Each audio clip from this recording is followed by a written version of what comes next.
जय गुरुदेव, जय हो बाबा नीप करोली महाराज की जय। साथियों नमस्कार, स्वागत है आप सभी का आपके अपने YouTube चैनल पर। जैसा कि हम बात कर रहे थे डॉक्टर रिचर्ड अल्पर्ट के बारे में, जो कि महाराज जी के एक अनन्य भक्त बन गए थे, जो कि अमेरिका वासी थे और महाराज जी ने उनको नाम दिया था रामदास। तो लास्ट जो हमारा भाग था उसमें उनको ऐसा लगा, रिचर्ड अल्पर्ट को, कि शायद उनका कोई उद्देश्य पूरा हो गया है और वह अपनी मंजिल के कहीं ना कहीं करीब पहुंच गए हैं। तो बढ़ते हैं अब दूसरे भाग से आगे करते हैं शुरू।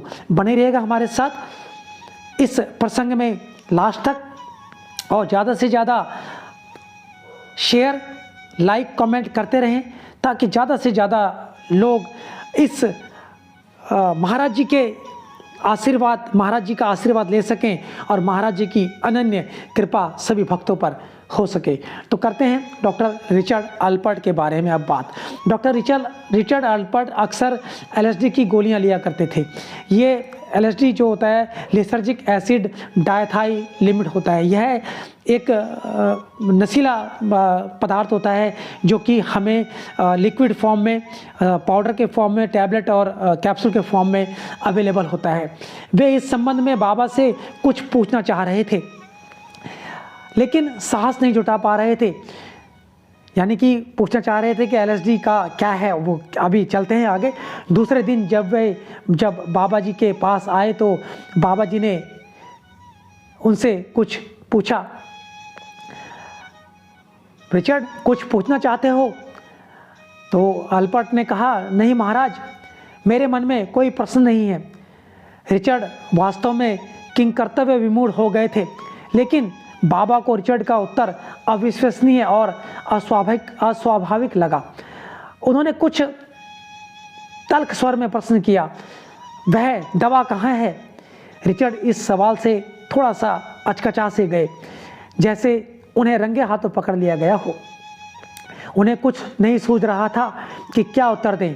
उनकी स्थिति को उनके मित्र ने भांप लिया और बाबा से कहा, महाराज, LSD की गोलियों के संबंध में तो नहीं पूछ रहे हैं? महाराज ने सिर हिलाया, यानी कि हाँ। महाराज जी ने सिर हिला के कहा कि उसी के बारे में पूछ रहा हूँ। रिचर्ड कार में रखी गोलियां लेने गया। डिबिया लेकर आए तो उसने गोलियों को अपने हाथ में रख लिया। उनमें कुछ अन्य तरह की गोलियां भी थी। महाराज ने उन सभी गोलियों के बारे में पूछा, क्या यह शक्तिवर्धक हैं? रिचर्ड ने सोचा कि महाराज जी शारीरिक बलवर्धक औषधियों के बारे में पूछ रहे हैं, इसलिए उन्होंने नकारात्मक उत्तर दिया। महाराज ने हथेली फैला दी। रिचर्ड अल्पर्ट ने LSD की एक गोली महाराज जी के हाथ में रखी।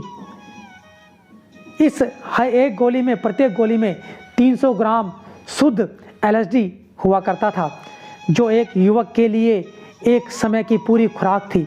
बाबा ने और गोली की ओर संकेत किया। रिचर्ड ने एक गोली और उनके हाथ में रख दी। बाबा ने फिर एक गोली और मांगी।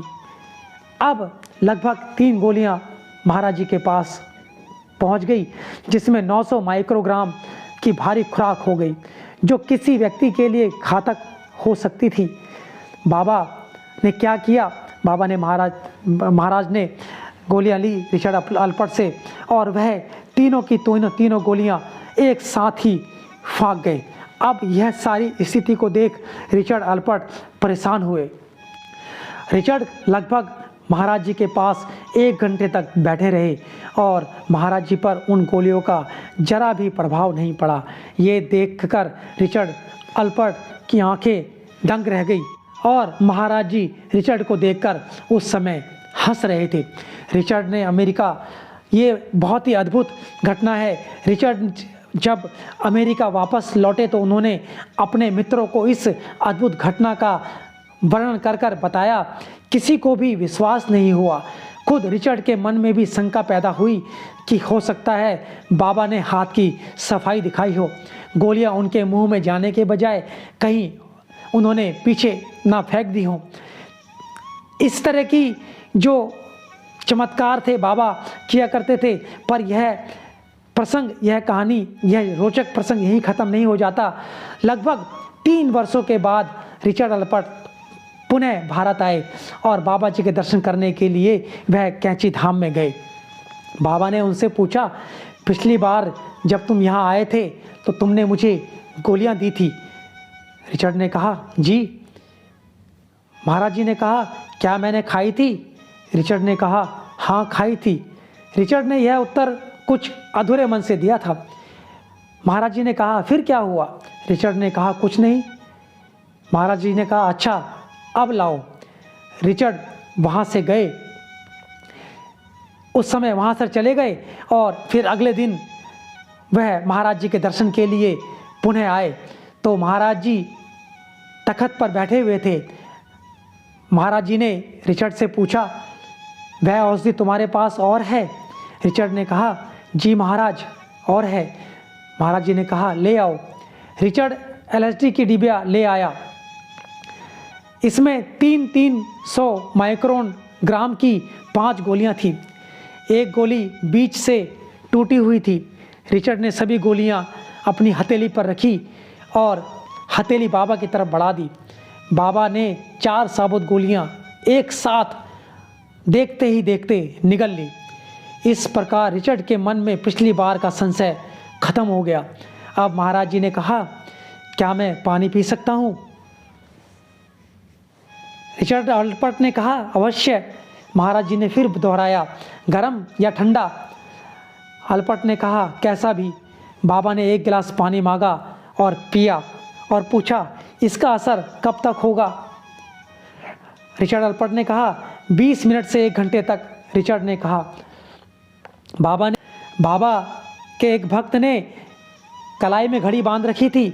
बाबा ने उसकी कलाई कसकर पकड़ ली, घड़ी में समय देखा और फिर बोले, क्या यह मेरे सिर पर तो नहीं चढ़ेगी?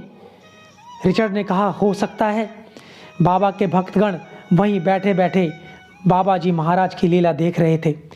वो सभी सोच रहे थे कि ये क्या हो सकता है, कुछ हो ना जाए। बाबा ने उसी दौरान अपना मुंह कंबल में ढक लिया और कुछ देर बाद उन्होंने मुंह से कंबल हटाया तो उनकी आंखें ऐसा लगा जैसे घूम रही हों और उन्होंने बहुत नशा किया हो और उनका मुंह खुला था। देखने से लग रहा था कि जैसे वे पागल हो गए हैं। रिचर्ड को काटो तो खून नहीं लगा, जैसे वह जड़ हो गए हों। उन्हें इस बात की पीड़ा थी कि उन्होंने एक साथ 1200 ग्राम की शक्ति की गोलियां बाबा जी महाराज को क्यों खाने दी। यानी कि रिचर्ड अलपर्ट ने जब ये सारी चीज़ें देखी तो रिचर्ड अलपर्ट को लगा कि मैंने मना क्यों नहीं किया बाबा को इतनी गोलियां खाने से। हो सकता है कि पिछली बार बाबा ने गोलियां फेंक दी हो और इस बार मेरा भ्रम दूर करने के लिए गोलियां खाई हो। रिचर्ड के मन में तरह तरह के सवाल उठने लगे और वे पश्चाताप की आग में तपने लगे थे।